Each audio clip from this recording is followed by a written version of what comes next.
রবীন্দ্রনাথের কৃপণ। আমি ভিক্ষা করে ফিরতেছিলাম গ্রামের পথে পথে, তুমি তখন চলেছিলে তোমার স্বর্ণরথে। অপূর্ব এক স্বপ্ন সম লাগতেছিল চোখে মম। কি বিচিত্র শোভা তোমার, কি বিচিত্র সাজ। আমি মনে ভাবতেছিলাম এ কোন মহারাজ।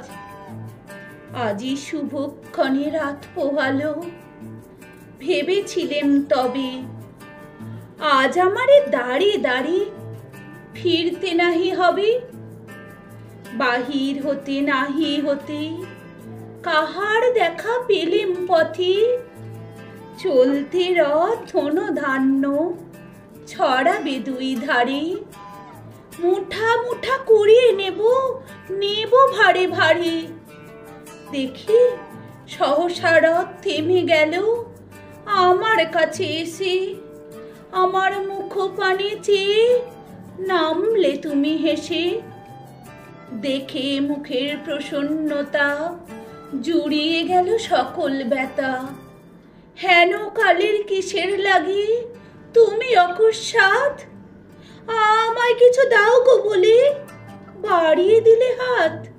মরি এ কি কথা রাজাধিরাজ।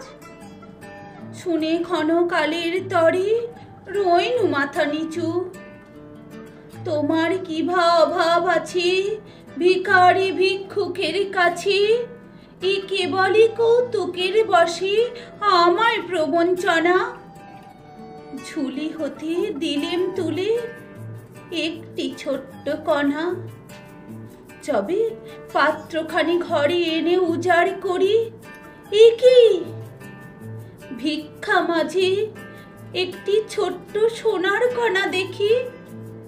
দিলেম যারাজ ভিখারি রে, স্বর্ণ হয়ে এলো ফিরে।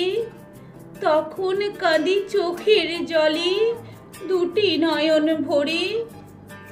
তোমায় কেন দিইনি আমার সকল শূন্য করে।